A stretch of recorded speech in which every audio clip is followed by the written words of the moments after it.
Amém? Mas vamos lá, vamos dar sequência.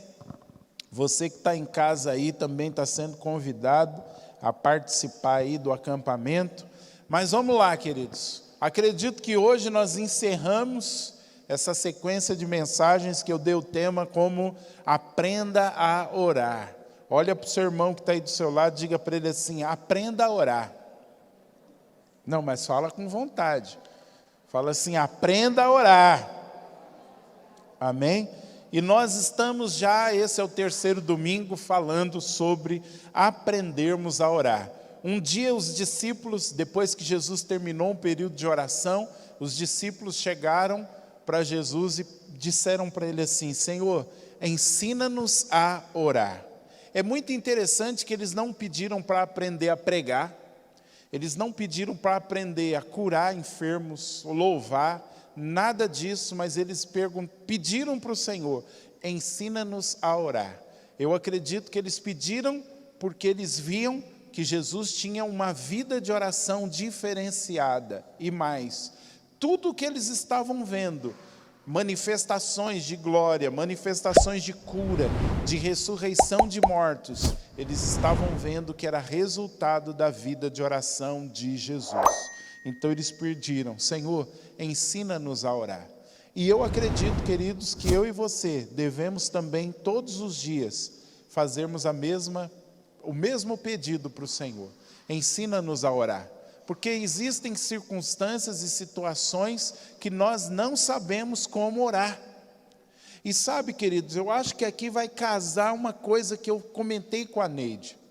Esse tempo que nós estamos vivendo de tecnologia é uma bênção, mas também pode ser uma maldição. Por quê?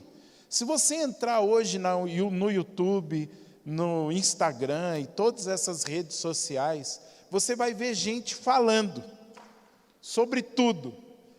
E no mundo gospel, no mundo do povo do país da Crentolândia, está cheio de gente falando um monte de coisa. E aí, às vezes, isso, por um lado, é bênção, porque edifica, mas pode ser uma maldição. Em que sentido? Às vezes, tem muitas vozes falando. E eu falei para a Neide, nessa área de cura. Se você entrar na internet, você vai ver muita gente falando sobre cura.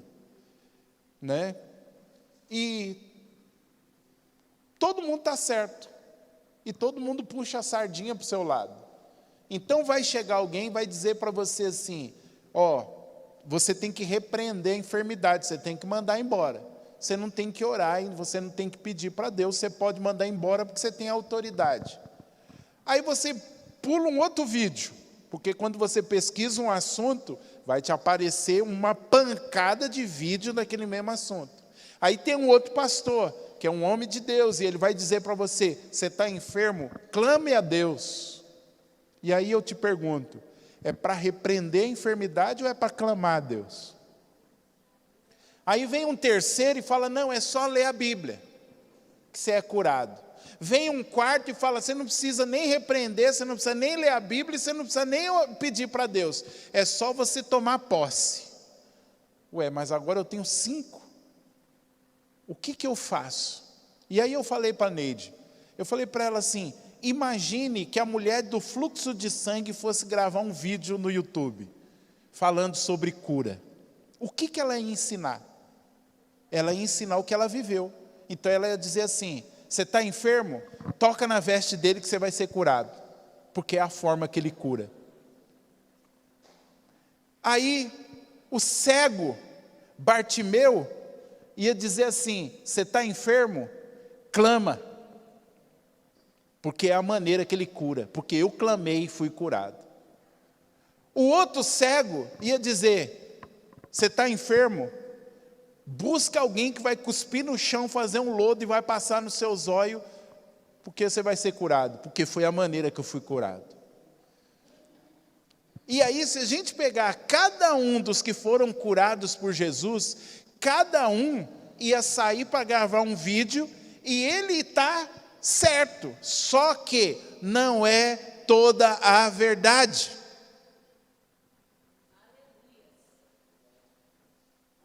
Então, eu fiquei pensando esses dias. Existem coisas que Jesus não disse claramente. E aí a gente pode ter muitas vozes. O endemoniado gadareno ia ter uma voz. A Maria Madalena ia ter outra voz. E todos eles estão certos.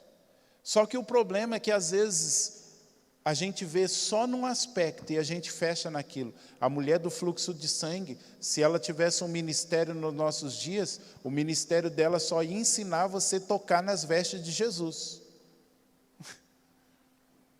Só que Jesus não curou todo mundo daquela forma.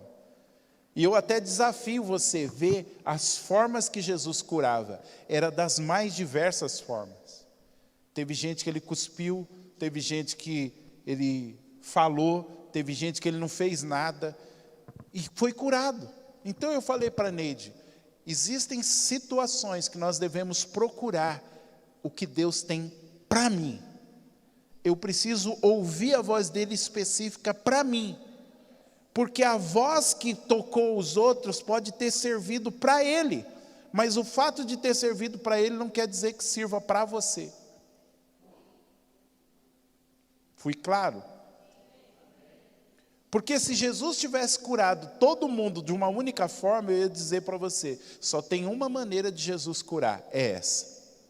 Mas como ele curou as pessoas das mais diversas formas, isso sou eu que estou te falando, é o que eu acredito. Existem as mais diversas formas. Eu acredito que tem gente que pode vir num culto e ser curado sem ninguém tocar nele.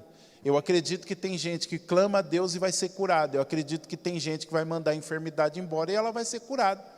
Assim como tem remédios que pode fazer bem para você e pode não fazer bem para mim, eu acredito que existem situações nas nossas vidas que nós precisamos de uma voz específica de Deus para mim. E o fato de Deus ter falado algo para mim não quer dizer que vai funcionar para você. É lógico que existem coisas na Bíblia que dizem, é assim, uma coisa, para ser salvo, só tem um caminho, Jesus. Então, nisso não adianta a gente, mas fulano diz que se eu crer na cadeira eu vou ser salvo. Não, Deus disse que salvação é só por meio de Jesus, ponto final, é a única voz. Mas naquilo que nós temos muitas vozes, e a Bíblia também não dá uma única voz, nós temos que procurar a voz específica para mim. Amém? Então, queridos, quando o assunto é oração, é a mesma coisa. Se você for estudar sobre oração, você vai ver que existem situações que Deus vai falar, pede. E tem outras situações que Ele vai falar, só creia. Só confia. E aí é pedir ou confiar? Depende. Depende da situação. Depende do momento. Depende do seu relacionamento com Deus. E a oração é a mesma coisa, a gente não pode fechar e dizer para você, orar é assim, até porque eu acredito que oração é relacionamento. E eu acredito num Deus, que se você estiver orando errado, Ele vai te ensinar a orar certo. Eu não creio num Deus que está assim, você não está recebendo porque você está orando errado e eu também não estou nem aí que eu não vou te ensinar. Não, ele está mais disposto a te ensinar a forma correta do que você está disposto a aprender. Então, queridos, eu creio que a oração nós vamos aprendendo à medida que nós vamos nos relacionando, nós vamos crescendo, nós vamos confiando, e aí Ele vai nos ensinando a orar. Amém? Mas você precisa estar aberto, com o coração aberto ao que Ele quer fazer. Agora, Deus está falando conosco sobre oração, nesses últimos domingos. Mas eu quero te dizer uma coisa, Deus está querendo gerar uma outra coisa no nosso meio. Deus tem a capacidade de falar uma única coisa, e essa única coisa ter várias vozes. Não sei se eu consigo ser claro. Deus é capaz de estar falando com você sobre oração e falando uma outra coisa ao mesmo tempo.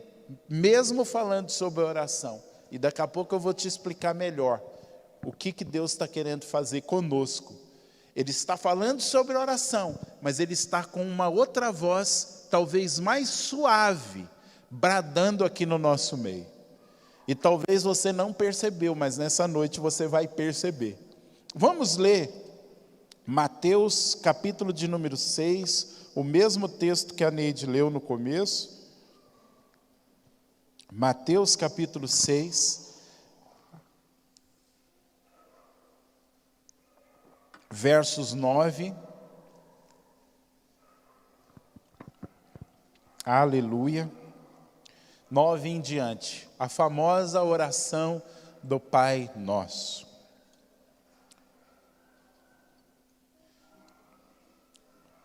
Diz assim: vocês orem assim: Pai nosso que estais no céu, santificado seja o teu nome, venha o teu reino, seja feita a tua vontade, assim na terra como no céu.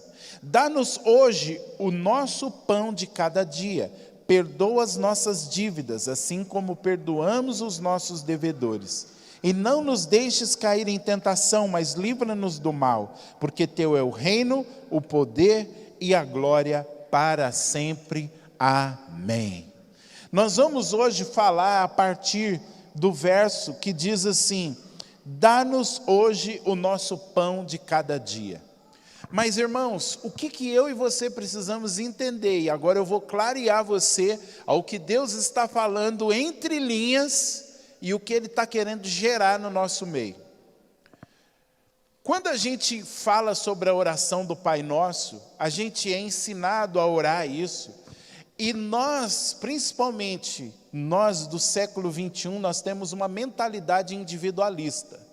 Então eu vou orar, então eu digo: Pai nosso que estais no céu, santificado seja o teu nome, venha a nós o teu reino, seja feita a tua vontade, assim na terra como no céu. O pão nosso de cada dia dá-nos hoje, perdoa as nossas dívidas como temos perdoado os nossos devedores, não nos deixes cair em tentação, mas livra-nos do mal, porque teu é o reino, o poder e a glória para sempre. Amém.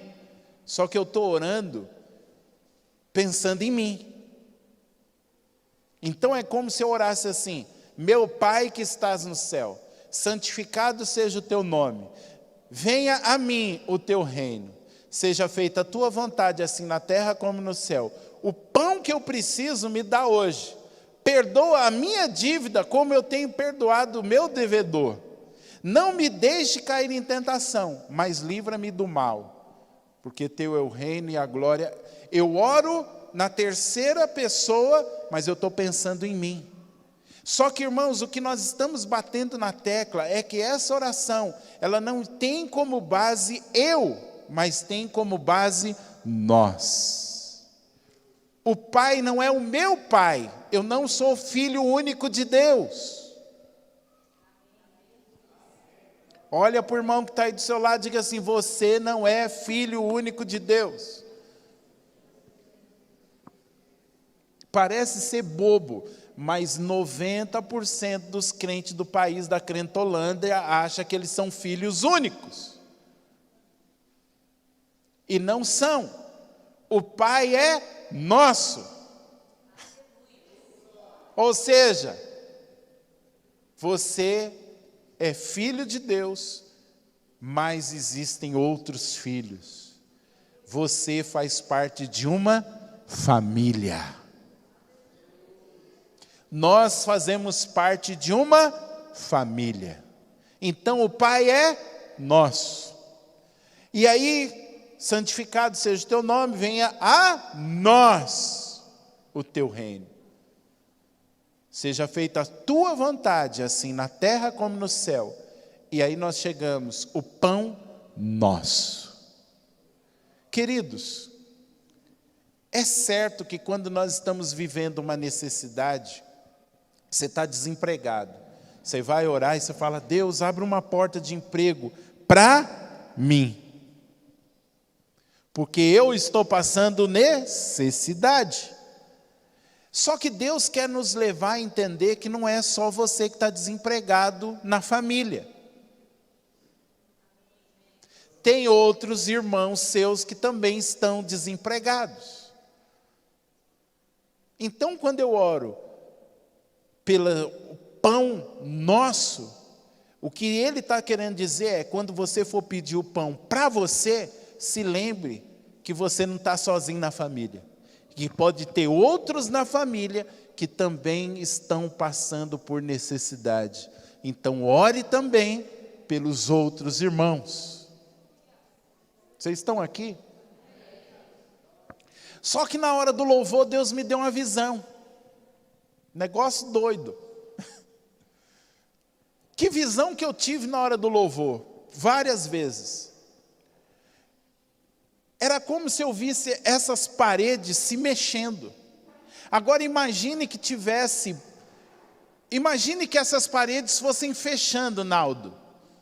Fechando, e a gente fosse se juntando. Você está imaginando? E fosse até que não houvesse mais espaço entre a gente. Sabe o que eu vi? Eu vi a gente se transformando num quadrado, num cubo, fundido, um no outro.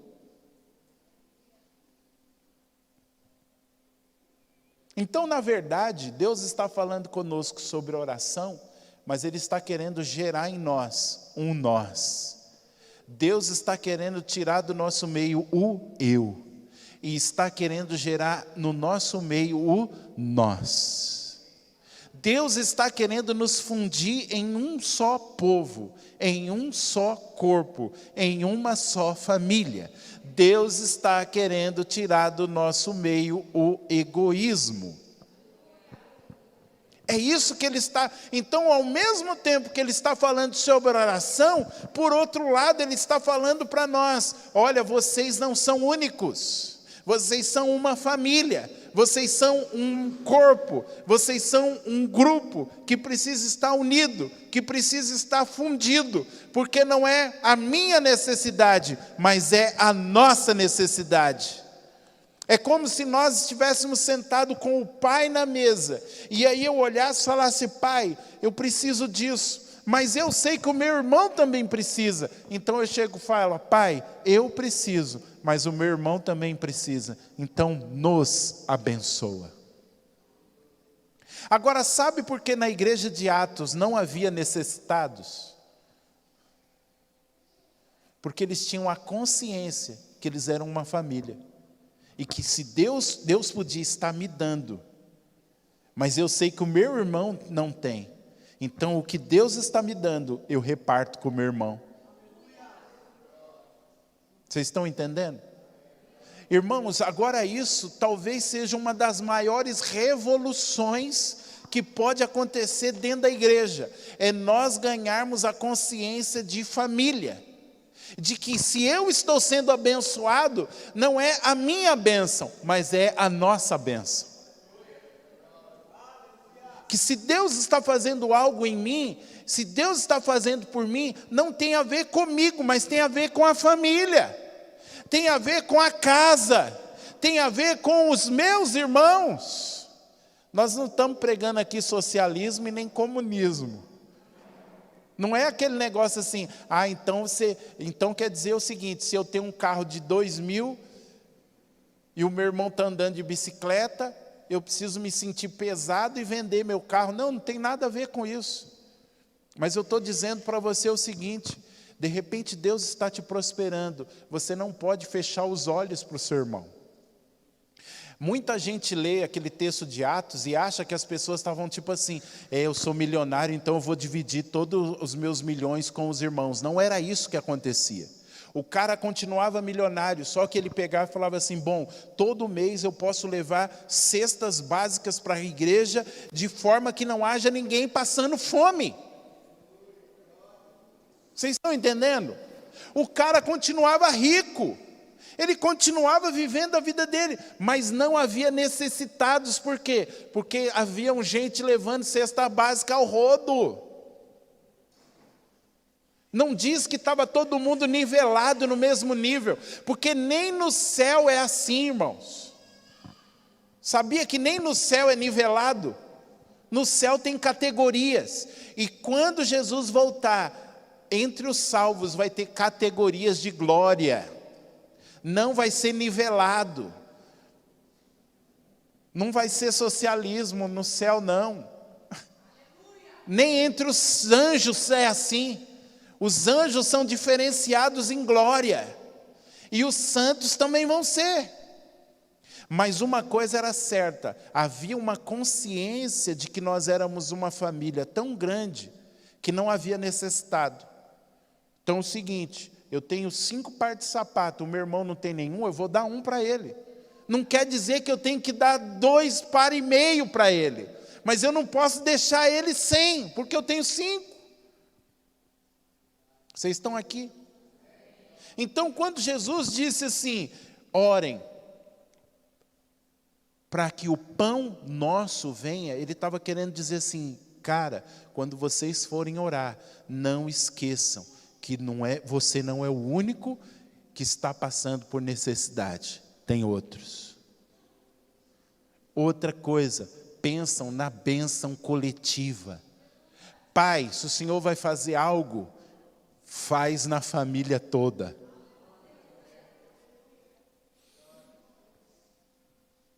Não é, pai, faz na minha. Não, pai, faz na família toda. Não sou eu o único desempregado. Não sou eu o único que está passando por dificuldade financeira. Não sou eu o único que está passando por lutas. Então, o pão nosso, pão fala de necessidades. E eu estava lendo um cara falando o seguinte, que esse pão aqui não tem a ver só com comida, não. Porque na cultura judaica, quando se falava de pão, estava falando de não só suprimento de comida, mas estava falando de roupa, estava falando de paz, estava falando de saúde. Estava falando das coisas mais básicas do ser humano viver em todas as áreas. Então, queridos, na igreja, se você está passando por um período de tribulação, você não está sozinho, tem mais gente da família que também está. Então não se preocupe só com a sua tribulação, mas diga, pai, se o Senhor vai fazer alguma coisa, tira a tribulação do meio da família. Só que, irmãos, para nós que vivemos nessa época de tanto egoísmo, é uma chave que para girar é com muito desengripante, com muita pancada, porque nós somos bombardeados diariamente a pensar no eu, no meu, no para mim. E falar em nós é quase uma afronta, porque a gente não se preocupa com nós, a gente se preocupa com eu, comigo, consigo. Mas diga para o seu irmão assim, é para nós. Não, fala agora, não, fala com a forma, fala malandrão, fala é nós, irmão.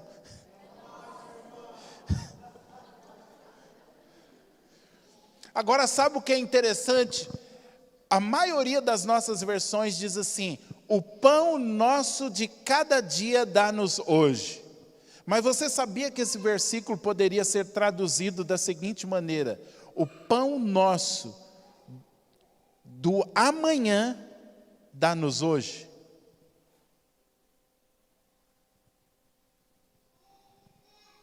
Agora você pode falar, Márcio, mas o que isso tem a ver? Eu fiquei a semana inteira meditando nisso, e se a gente entender, muda uma outra chave. Irmãos, eu não sei como colocar aqui, porque é difícil. Eu passei a semana queimando os meus neurônios. Mas qual é a mentalidade que a gente tem? Que viver para Deus é sempre viver na prova. Não, vocês não pensam assim, não. Só os crentes que estão em casa, assistindo lá. Se alguém chegar para você e falar assim, você vai ser missionário, o que já te vem na cabeça? Vamos ser sinceros? Prova. Vou passar fome, é tudo contadinho, e só Jesus. É por isso que se eu falar assim, irmãos, quem quer ser missionário aqui, só aqueles que sentiam chamado mesmo vão vir. Porque a maioria vai falar por dentro, está amarrado, não. É igual quando eu fui para Portugal. Eu estava lá e empolgado, e meu Deus, se o Senhor falasse hoje para mim, eu viria para cá. Aí um dia eu sentei lá, e o Espírito Santo falou assim: ué, você quer ser missionário na Europa? Aí eu já falei, é verdade, né? Não, Senhor, é ir para a África. Porque se eu chegar lá falando que eu quero vir para a Europa, ser missionário, o pessoal vai falar o quê? Tá vendo aí, ó, quer ser missionário na Europa, mas ir para a África ninguém quer. Aí o Espírito Santo falou para mim assim, e o Espírito Santo viu a guerra que estava dentro de mim.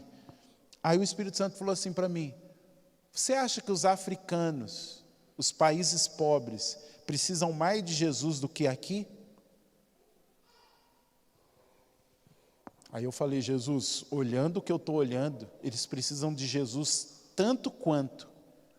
E Jesus falou para mim assim: quem foi que ensinou vocês que só pobre precisa de mim?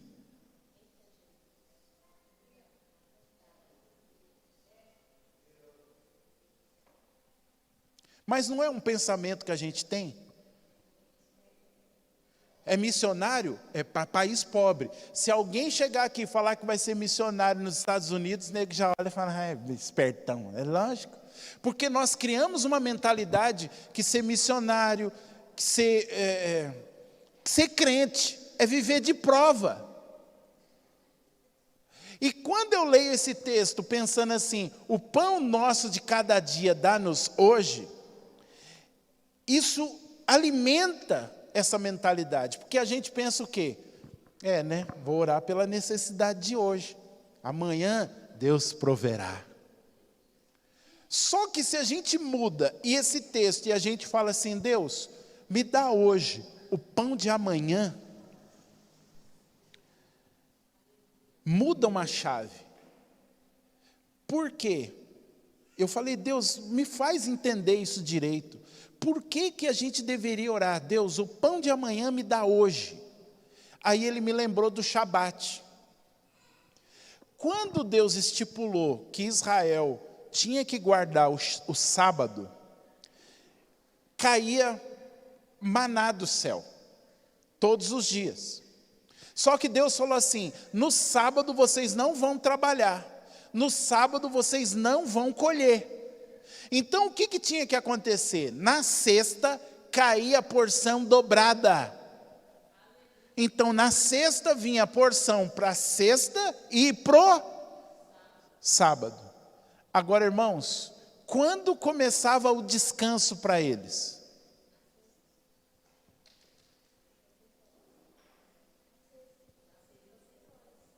Quando começava o descanso?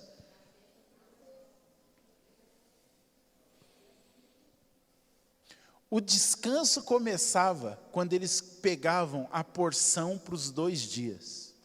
Por quê? Eles podiam comer e descansar, que eles já tinham o pão para o outro dia. Uma coisa que a gente vai precisar aprender, e aí eu me incluo nisso, é receber todos os dias porção dobrada. Para a gente não precisar se preocupar com amanhã. Se eu já tenho hoje o pão de amanhã, eu posso descansar. Vocês estão entendendo? Eu estou conseguindo ser claro, porque eu passei a semana inteira fervendo a mente, porque eu falei: Deus, eu preciso entender isso. Porque, irmãos, se Deus só te deu o pão de hoje, desculpe, eu sei que você é mais espiritual do que eu, mas eu vou estar preocupado com o pão de amanhã. Porque ainda mais se o pão, Luiz, chegou às 23 horas e 59 minutos do sábado. Aí meu Deus, hoje foi na rapa da mandioca. Aí amanhã de novo. Aí já começa o dia falando: meu Deus, ai Deus, o Senhor vai chegar na última hora. Agora, se eu tiver hoje o pão de hoje e já tiver o pão de amanhã, eu posso descansar em Deus e fazer tudo que Deus pediu para mim hoje, porque eu já tenho garantido o meu sustento do amanhã. E quando chegar no amanhã, eu já tenho o pão de hoje e o pão do amanhã. E eu vou vivendo de descanso em descanso, descanso em descanso. Irmãos, eu não sei aonde que o diabo entrou e ele colocou na nossa cabeça que é só prova, é só luta servindo a Deus. Cara, parece que Deus fica, tipo, Deus é um cara sádico que está lá, tipo assim, vou chegar só na última hora, Miguel, eu gosto de ver o povo sofrendo. Agora também, se eu tiver hoje o pão do amanhã, eu tenho para socorrer o outro. Espera aí, irmão, espera aí, pessoas que nem são filhos, eu tenho para socorrer, mas se eu só tenho aquele porçãozinha minha, como é que eu vou socorrer o outro?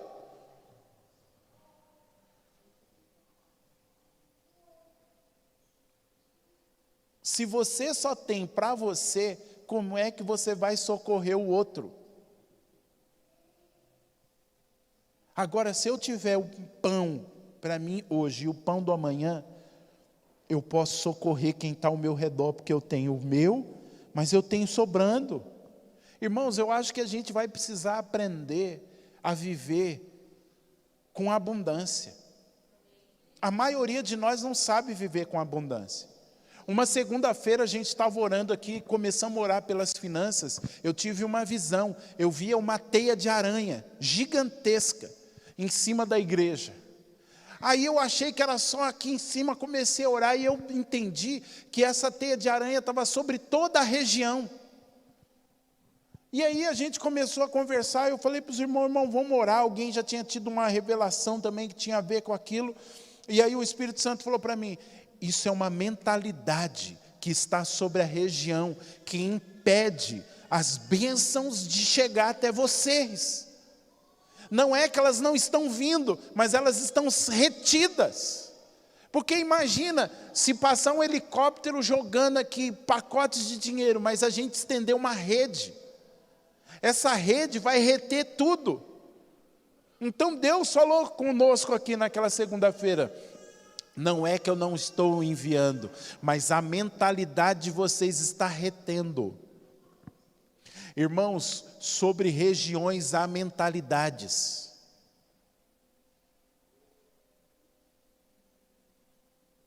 Sobre regiões há mentalidades que impedem Deus de fazer certas coisas.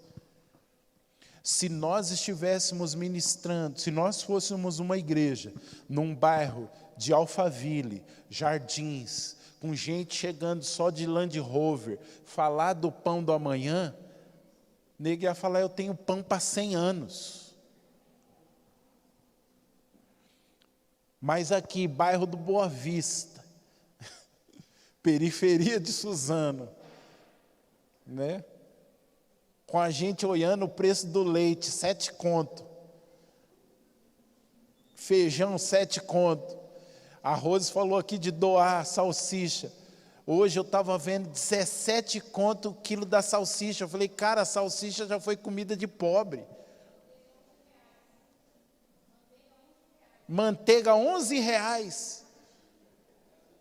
Gasolina nem fala. Alguém pôs assim no Facebook, uma foto de um leite, 7 conto, falou assim, gente, essa vaca está bebendo gasolina.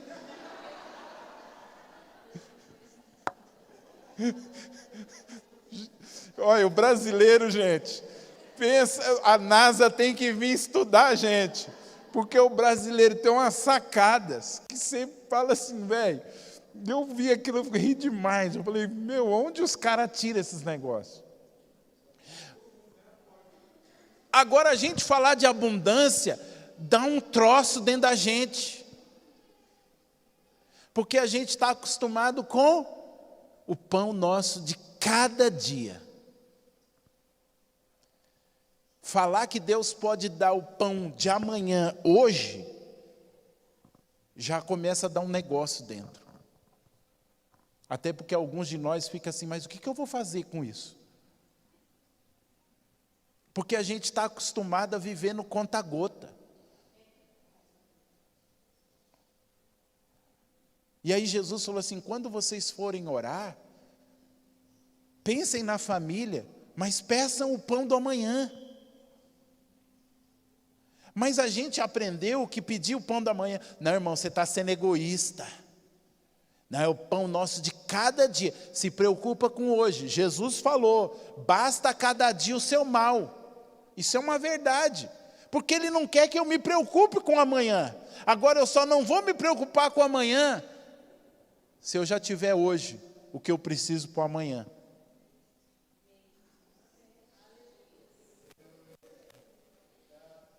Olha para o seu irmão e fala assim: irmão, está dando um bug na minha mente.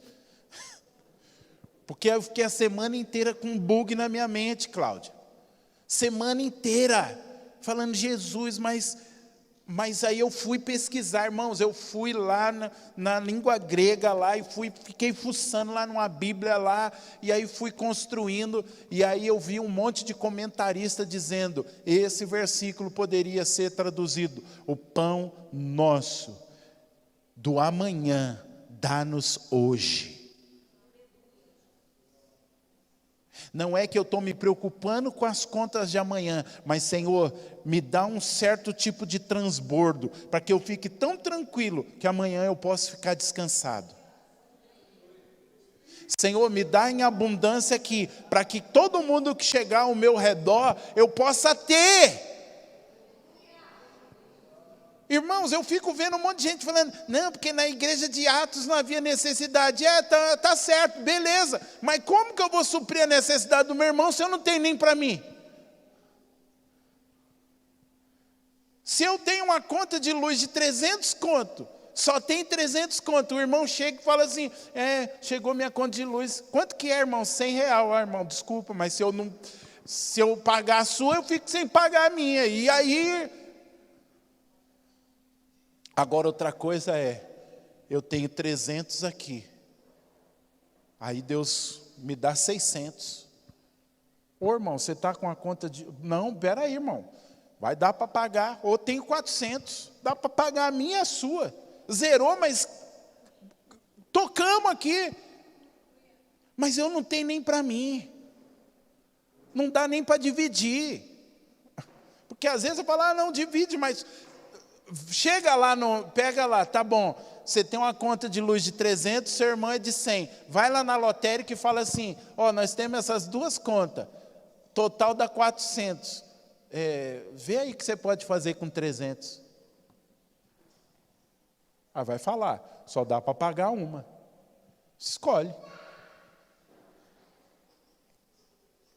Agora Jesus falou: quando vocês for orar, pensa na família, mas peça para Deus abençoar, trazendo já o pão do amanhã para hoje. Irmãos, que Deus nos leve a uma mentalidade da gente poder ter hoje para abençoar pessoas. Chega de escassez. Escassez é uma praga. Alguém disse que ser pobre é ser infrutífero. Isso é pobreza.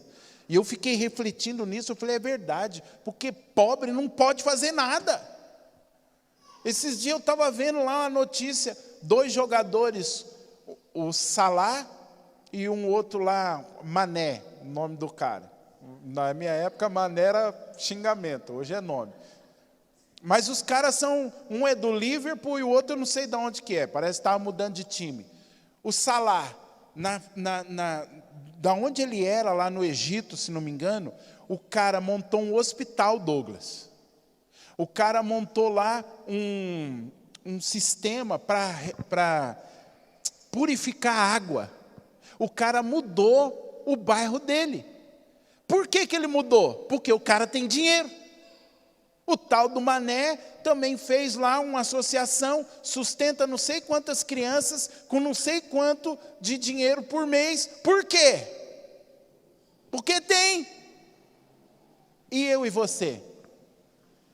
A gente tem o sonho, o desejo, como diz a Melissa, todo culto eu tenho que homenagear a Melissa. Nós temos a fanfic. Um dia quando eu tiver, só que os caras têm e estão fazendo. Agora, pasmem, nem crentes são.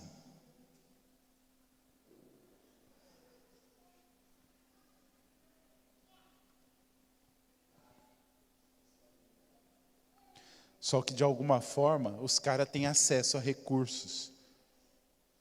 E eles estão podendo mudar a realidade deles. Agora, eu acredito que Deus quer mexer com a gente no quê? A gente está acostumado com o nosso mundinho. A gente está acostumado com o nosso quadradinho. Como eu ouvi um pastor dizendo, uma pessoa chegou para ele e falou assim, não, eu estou com o que a Bíblia diz. Você ficar contente com o que você tem. Eu tendo o necessário, tá bom. Ele falou assim, tendo o necessário, tá bom? Eu tendo o que comer, beber e vestir, tá bom. Ele falou, então você nunca vai fazer nada. Você quer isso? Não, eu quero fazer então, mas só ter, comer, beber e vestir, você nunca vai ter nada. E eu fiquei pensando, falei, é verdade. A maioria de nós, irmãos, está contente. Não, estou comendo, estou bebendo, estou vestindo. Mas a gente não está fazendo nada pelo próximo. Glória a Deus, porque a gente vai chegar em casa agora, de repente você vai ter um arroz, tem uma saladinha lá, tem um ovo que está caro também. Se você está bebendo leite, velho, você está ostentação. Faz um vídeo lá, você bebendo leite, que é a mesma coisa se fosse esses ricão que está bebendo uísque, né? Então, só que, a gente não pode fazer nada. A gente não pode mudar a situação ao nosso redor. Eu me lembro, quando eu estava como presidente do conselho, eu nunca disse isso aqui, mas a gente estava com um projeto, só que não avançou porque o governo chegou na frente. Mas a gente estava discutindo um projeto de mobilizar todas as igrejas de Suzano para pintar a Santa Casa. A gente fez reuniões lá e estava esboçando. O que a gente faz? Vamos pintar a Santa Casa? Vamos dar um grau lá, vamos roçar lá tudo. Só que enquanto a gente estava discutindo, o governo veio e começou a reforma lá na Santa Casa. Mas a gente estava com isso. Vamos mobilizar as igrejas, vamos fazer algo pela cidade. Só que isso precisa de dinheiro. E a gente tramando isso, e eu pensando, meu Deus, isso vai muito dinheiro. Senhor, eu confio em Ti, mas, cara, eu olho para o meu povo e falo, Jesus, a gente não está pintando nem as guias lá da frente da igreja. Se a gente põe isso à frente, eu queria ver que rolo que ia dar. Mas, queridos, pensa, se a gente tem hoje o pão nosso do amanhã, recursos, estamos bem, para poder abençoar o nosso redor. Meu Deus, eu queria terminar hoje, eu fiquei só no pão nosso, mas acho que dá para terminar. O pão nosso do amanhã, dá-nos hoje. Eu quero desafiar você a mudar a sua oração. Fala, Senhor, eu quero o pão do amanhã. Não, você não entendeu. Estou desafiando você a falar, Senhor, eu quero hoje o pão do amanhã.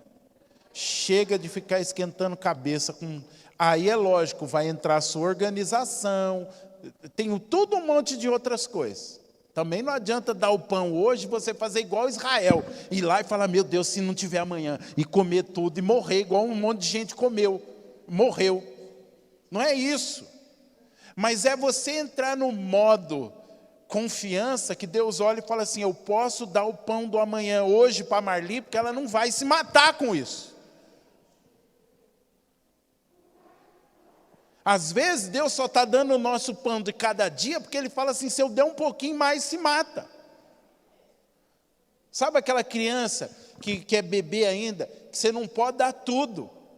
Você que foi pai, mãe, você sabe, né? Quando é bebezinho, começa a comer, você põe lá, parece que tem uma lombriga dentro da barriga, uma solitária. E você calma, aí você tem que pegar, fracionar, tem que pegar na mãozinha. Então, às vezes, Deus olha do céu e fala assim, velho, está um bando de criança lá. Se eu der para eles, eles se matam. Um pouquinho mais a gente já está matando o outro.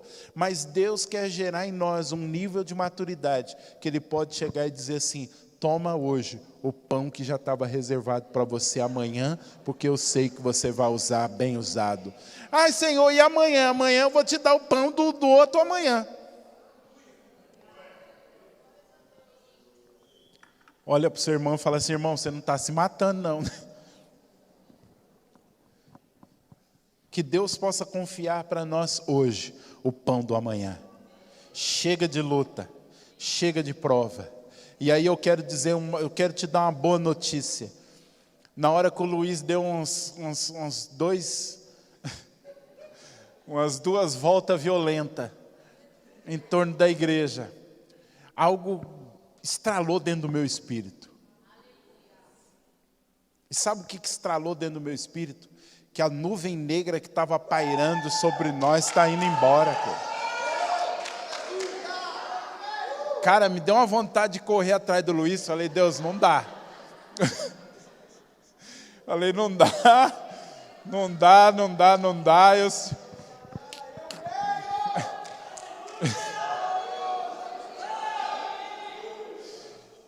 Irmãos, tem coisa que é unção.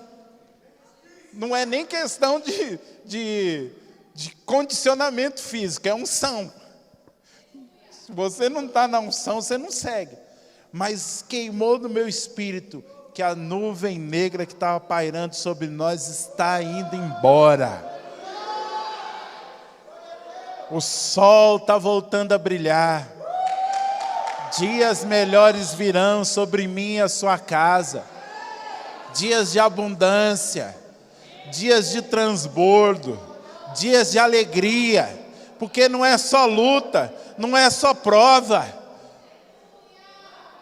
Paulo falou, eu aprendi a ter escassez. Tem momentos de escassez, mas ele falou, eu também aprendi a viver quando está transbordando. Então tem dia de transbordo, não era só luta, não era só, pede oferta porque eu estou na prova aqui em Roma. Não, teve dia que Paulo chegou e falou assim, parem de mandar oferta porque eu estou tendo além do que eu preciso.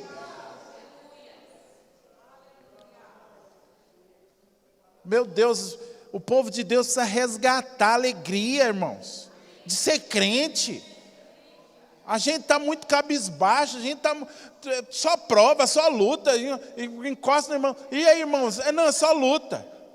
Ah, irmão, olha, chegou, mas desafogou. Não, tem que desafogar e pôr você numa praia chique. Não é só aquele, irmão, ai, mandou uma boinha aqui. Aí daqui a pouco aquele isopor quebra, pum. Aí vai para o fundo de novo. Não! Chega uma hora que tem que passar um iate, falar só para cá. Vem desfrutar um pouco, vem descansar. Vem curtir a vida. Oh, meu Deus do céu.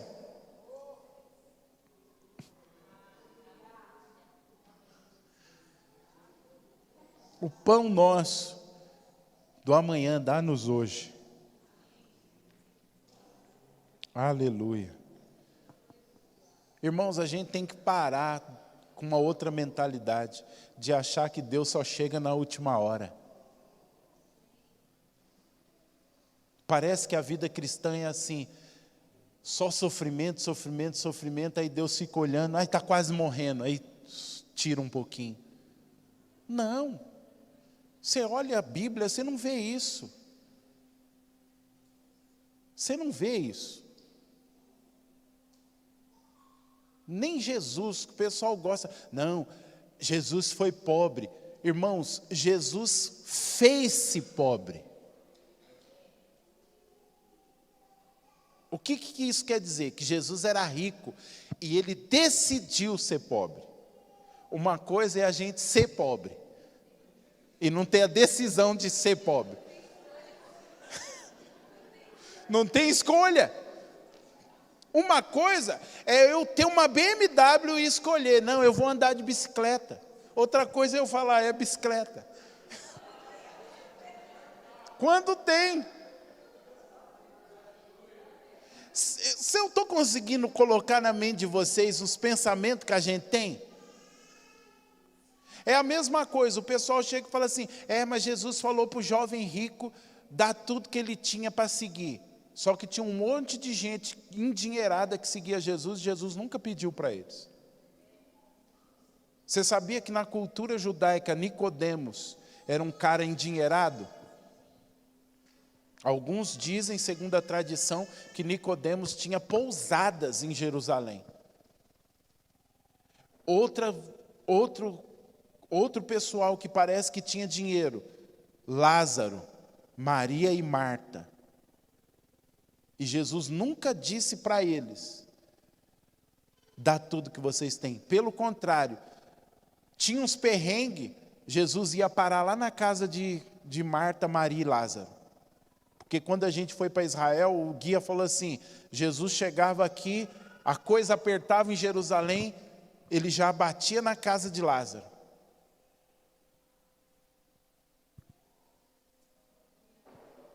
Tinha um monte de mulheres que andavam com Jesus, que sustentavam o ministério de Jesus. Você já leu isso? Eu fiquei pensando, falei, cara, se Jesus fosse dos nossos dias, nós iam falar aí, Messias aproveitador, aproveitando das coitadas das mulheres. As mulheres trabalham e ficam sustentando o cara. Algum dia você viu Jesus preocupado com o que ele havia de comer? Só que todo dia Jesus multiplicava pão. Todo dia Jesus chegava e falava, pai, manda pão. Nada, você vê Jesus indo na casa dos caras. E gente endinheirada chamando Jesus, não, vem comer em casa hoje, vem almoçar. E você vê Jesus falando assim, não, eu sou humilde. Ele ia e comia. E eu vou te falar um negócio para te escandalizar. Jesus enchia o bucho. Não era glutonaria, mas enchia o bucho, a tal ponto que ele falou assim, vem um cara que não comia e não bebia, aí vem um cara comendo e bebendo, chamam ele de comilão e beberrão. E ele estava falando de João Batista e dele. Jesus comia, Márcio, e comia bem. Se você chamasse Jesus para comer na sua casa, Márcio, fizesse lasanha, Jesus ia comer lasanha. Jesus não ia chegar lá e falar, não, eu sou Deus, então é só uma colherzinha. Ele ia comer e satisfazer.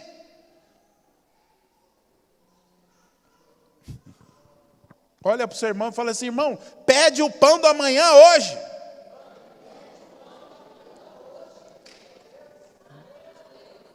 Como eu sinto que o Espírito Santo está insistindo nisso, eu não vou dar sequência. Eu queria terminar hoje, mas eu sinto que se eu for para o próximo versículo, eu vou ferir a unção que está sobre nós.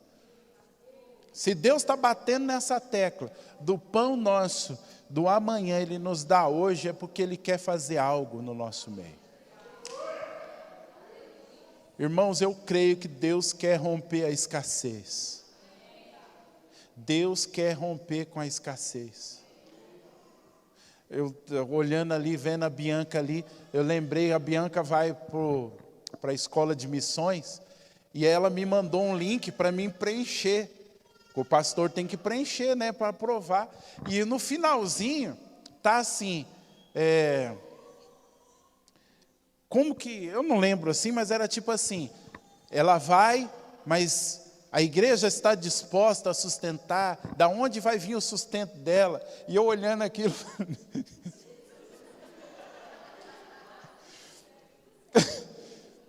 irmãos, tem hora que você responde tudo sim pela fé. Porque eu sei que Deus está no negócio.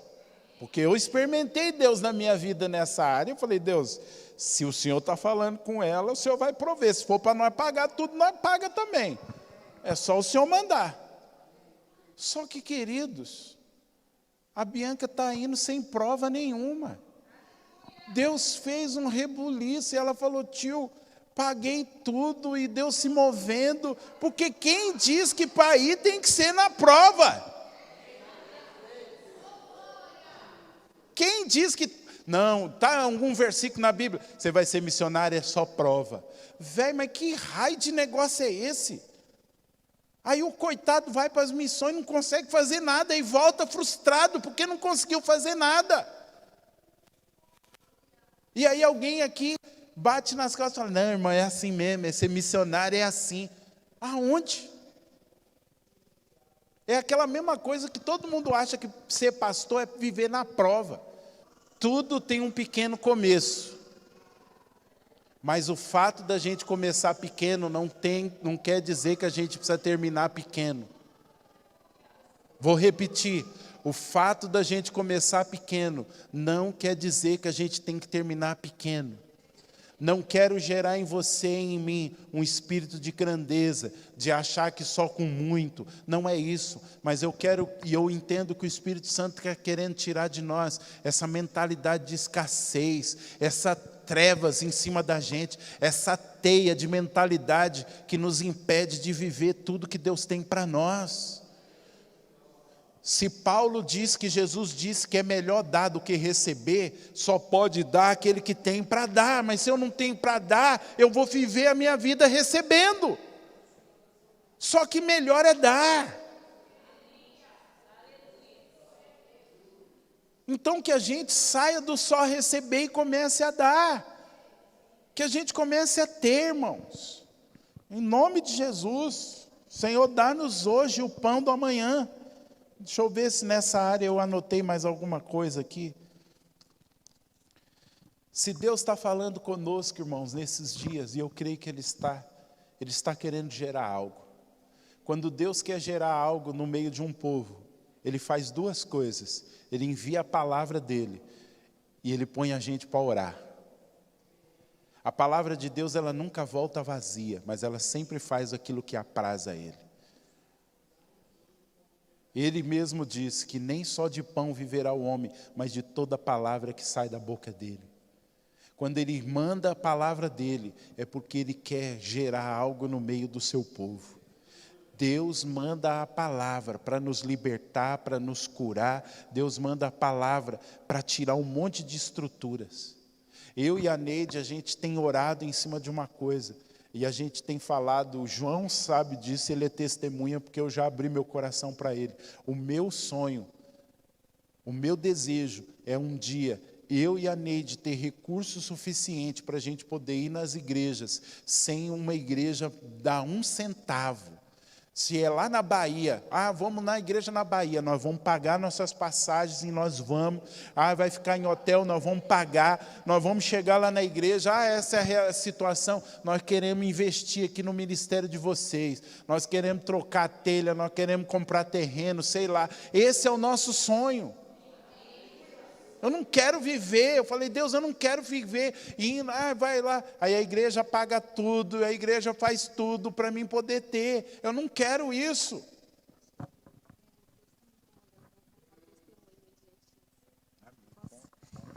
Bom, gente, Deus me incomodou ali, eu estava sentada, quando meu tio falou que eu vou para Jocum. A primeira coisa que passou na minha cabeça quando Deus falou comigo, porque Ele falou muito forte em específico, foi: como que eu vou para missões se eu não tenho condições financeiras, E eu pensei primeiro também, falei, como que a igreja vai me ajudar, sendo que a igreja está passando por uma situação extremamente difícil financeiramente?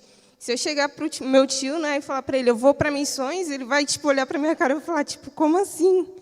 Mas aí Deus ele foi e falou assim para mim, não se preocupe, porque se eu dei a palavra, eu estou indo à sua frente. E eu fui, tomei posse, mas aí eu fui, paguei a inscrição, que era R$800, a escola toda no total, o teórico, só que a gente tem o prático, que pode ser no exterior ou nacional, e o teórico em si é R$5.000. Quando eu olhei aquilo lá, eu falei, sem condições. Falei, Jesus, não dá, mas só que Deus foi e começou a falar comigo, você não disse que confia em mim, você não disse que tem fé em mim? E eu sou o dono do ouro e da prata, vocês não dizem isso, então como que você fala para mim que você não tem condições?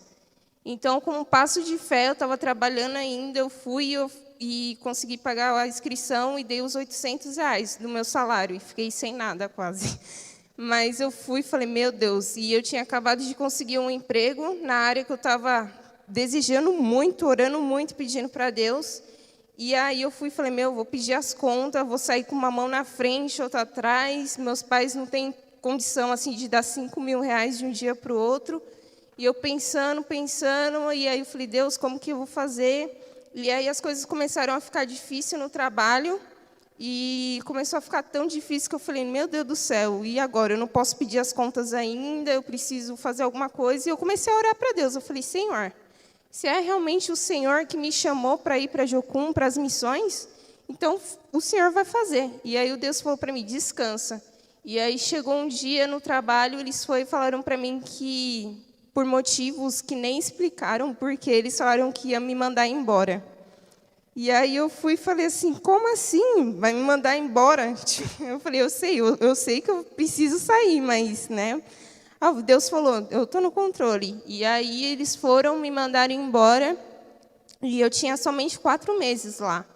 E a minha rescisão foi quase o total da escola toda. Então, basicamente, eu consegui quitar quase tudo.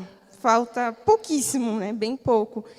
E aí eu fui e falei, meu Deus, então uma parte já consegui. E aí eu fui, dei entrada no seguro-desemprego. Meu pai ficou ainda falando para mim, você tem direito, você tem direito. E eu falei, não tem direito a seguro-desemprego, só 4 meses. Eu falei, não. Meu pai falou, vai lá, dá entrada. E eu fiquei relutando. Aí eu fui, dei entrada e realmente eu consegui o seguro-desemprego e ainda vou para Jocum recebendo ainda 2 parcelas, ainda lá, glória a Deus. E esses dias também, antes de eu ir, eu estava orando ao Senhor, porque lá vai fazer muito frio em julho, chega até a -0 graus, e que é sul, né? E eu falei, misericórdia, eu não gosto de frio, odeio frio. Então, Deus já começou a me tratar nisso, porque eu vou para o lugar mais frio do mundo. Nossa, Deus. E aí eu falei, Jesus, eu não tenho roupa de frio, né? Porque eu não tenho roupa de frio, não tenho mala. E eu falei, eu fui específica com Deus mesmo. Eu fiz uma lista do que eu estava precisando, igual o meu tio falou, né? Sobre a gente ser específico em oração. E eu fui específica mesmo. Falei, Jesus, estou precisando de mala, estou precisando de roupa de frio, estou precisando disso, aquilo que eles estão pedindo para a gente levar. E aí eu fui específica com Deus. E aí a gente foi para o Brás, eu e minha mãe, a gente conseguiu comprar algumas coisas lá, de roupa de frio, de um dinheiro que Deus tinha abençoado. E aí eu fui, comprei as roupas de frio, mas só que precisava comprar mais coisas. E aí eu fui e falei, vou ter que usar o cartão de crédito. Mas como que eu vou fazer, sendo que no outro mês eu vou ter que pagar o cartão de crédito e vai sobrar só 200 reais para mim? E eu já estava fazendo os cálculos e pensando, falei, meu Deus, se eu gastar o cartão de crédito, como que eu vou pagar depois? Ainda tem que comprar passagem para ir, tem que comprar isso, tem que comprar aquilo. E minha mãe sempre, Deus está no controle, Bianca, Deus está no controle. E eu, meu Deus do céu, é difícil. Aí eu fui, comprei no cartão de crédito, mas fiquei pensando nesse mês, né, de junho, como eu ia fazer para pagar. Mas chegou agora em junho, eu consegui pagar o cartão de crédito, mas só que quando eu olhei, foi o Espírito Santo que falou para mim, vá lá na sua conta do Caixa Tem. Falei, eu não tenho direito de nada. Falei, Senhor, não tem direito nenhum. Aí Deus falou assim, vai lá. Eu falei, a mulher falou para mim que eu não tenho nem FGTS, eu não tenho nada para receber. Aí eu fui e entrei. Quando eu entrei, tinha 1.000 reais, o valor que eu precisava, para comprar, as coisas que faltavam, comprar a passagem, e eu consegui comprar tudo. E eu nunca comprei tanta coisa como eu estou comprando agora. Não sei, está surgindo dinheiro, assim, sabe? Está brotando.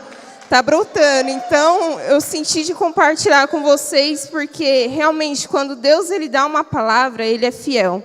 E eu obedeci, eu falei, eu vou. Ainda tem a parte prática lá, né, que a gente vai orar em específico e buscar em Deus para saber qual o país ou qual o estado do Brasil que a gente vai.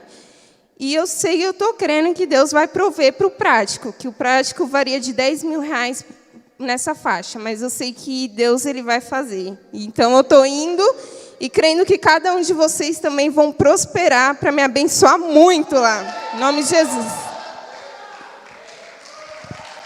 Aleluia! Aleluia! Hoje é noite de libertação. Nós vamos ser libertos do espírito da escassez, irmão. Não só do espírito, da mentalidade. Precisa sair o capeta com tudo que ele tem, com a mala e tudo que ele pôs. Todo tipo de pensamento de escassez. Precisa sair. É por isso que toda fortaleza de pobreza, toda mentalidade, toda teia que está sobre nós por causa da região que a gente mora, que a gente possa ser livre disso, que nós não estejamos debaixo dessas influências. Amém? Você crê nisso? Então se coloca de pé, depois nós vamos tomar a ceia, mas nós vamos orar agora. Nós vamos orar. Você vai fazer uma oração de libertação, pela sua mente. Aleluia.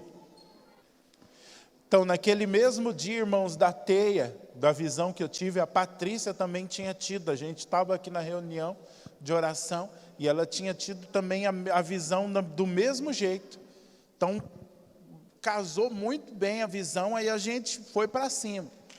Só que eu esqueci, hoje Deus trouxe à tona de novo, então é porque o negócio ainda está aí. Agora uma coisa eu sei, as bênçãos já estão tudo sobre nós. Deus já mandou. Assim como foi com Daniel, Deus já tinha mandado a resposta no primeiro dia, mas estava havendo uma guerra nos ares. E aquilo que era para chegar em Daniel estava retido, porque estava tendo uma guerra. Aleluia! Meu Deus do céu! Aleluia! Aleluia, aleluia! Jesus vai nos conduzindo agora. Senhor, nos conduz em como orar. Você que está em casa aí também, não perde a benção não. Sai debaixo do cobertor aí, se põe de pé, porque essa oração vai tocar você aí também. Deus quer libertar você do espírito da escassez. Aleluia. Aleluia, aleluia. Senhor, Espírito de Deus nos conduz em como orar. Nós não sabemos orar como convém. Aleluia. Aleluia, aleluia, aleluia. Chore mandarala bachacala manai, ricla bachore mantala manara bachore mandala manai. Oh Deus, eu creio, Senhor, eu creio. Xere pecalamasso de obrocondoro monoro manai. O que o Espírito Santo coloca aqui no meu coração é que alguns de nós vêm de um histórico. Alguns de nós vêm de uma herança familiar de escassez. Na sua família sempre teve escassez. E você tem até um medo de romper. Porque você pensa assim, mas se eu prosperar, mas toda a minha família nunca prosperou. Amém, Jesus. O que eu sinto aqui no meu espírito, querido, que nós vamos dar um start aqui. Mas durante a semana o Senhor vai estar ministrando você sobre algumas coisas nessa área. Porque o negócio é muito forte, pesado. É uma estrutura. São fortalezas que foram construídas na sua família e na região onde você mora. Meu Deus, Senhor, nos ajuda aqui a detalhar. Senhor, como fazer essas orações, Deus? Irmãos, eu sinto no meu espírito que essa escassez tem a ver com o seu histórico de família, mas tem a ver também com o ambiente do local onde você mora. É por isso que muitas vezes Deus pede para a gente mudar, porque às vezes a gente precisa sair do ambiente. E é por isso que às vezes até para mudar a gente também tem que mudar debaixo da direção de Deus. Porque você está saindo às vezes de um ambiente de céu aberto e está indo para um ambiente de céu fechado. Se Deus não te direcionou a mudar, vai dar chabu.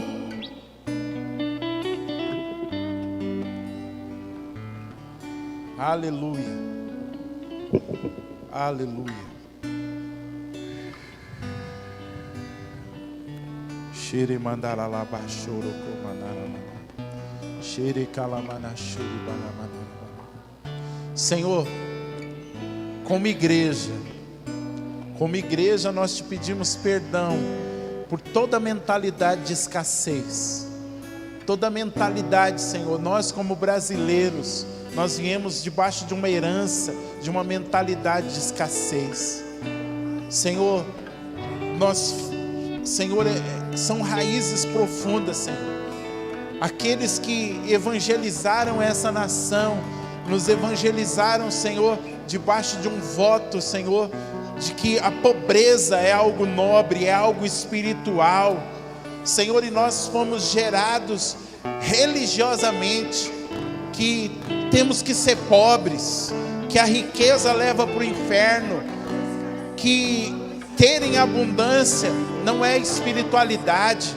Senhor, e nós te pedimos perdão como igreja, por essa mentalidade de escassez, por essa mentalidade que líderes têm que ser pobres, que missionários têm que passar por dificuldades, que o crente verdadeiro é aquele crente que só vive em prova, que só vive em luta, que o crente espiritual é só aquele que está debaixo de luta, de prova, de escassez, que nunca tem abundância. Senhor, nós pedimos perdão ao Senhor, nós pedimos perdão por essa estrutura de religiosidade, essa estrutura religiosa. Nós te pedimos perdão, Senhor. Nós rompemos com as estruturas, nós rompemos com essa mentalidade de pobreza, nós rompemos com essa mentalidade de pobreza, nós rompemos com essa mentalidade de pobreza, nós rompemos, Senhor, nós rompemos com essas estruturas mentais, com essas estruturas mentais que foram colocadas na igreja. Nós te pedimos perdão e rompemos que todos os espíritos que estão ligados à pobreza, à escassez, à miséria, Senhor, nós damos uma ordem agora: saiam, parem de nos influenciar, em nome de Jesus. Sai da nossa família, sai da nossa casa, sai da igreja, sai do meio do povo, em nome de Jesus. Senhor, nós também pedimos perdão, Senhor, pelas atmosferas de escassez que nós vivemos, Senhor. E nós, meu Deus, nós tiramos agora o nosso corpo espiritual da atmosfera de escassez do bairro onde nós moramos. Tire o seu corpo espiritual, querido. Saia debaixo da atmosfera. Sai debaixo da atmosfera. Sai. Faz uma oração. Fala: Senhor, eu saio da atmosfera do bairro onde eu moro. Eu tiro agora a minha vida. Eu tiro a minha mente. Cita o bairro onde você mora. Se você mora num bairro de muita pobreza, de muita miséria, sai agora. Sai em nome de Jesus. Sai com a tua mente. Sai com o teu corpo. Sai com o teu espírito. Em nome de Jesus. Nós saímos, Senhor. Nós saímos, Senhor, como igreja aqui no Boa Vista. Nós saímos debaixo dessa teia.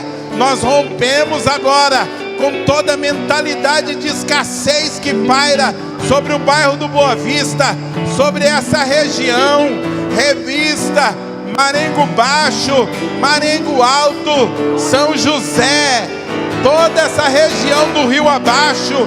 Nós saímos agora, nós saímos como igreja, nós saímos dessas atmosferas, nós saímos agora, nós saímos.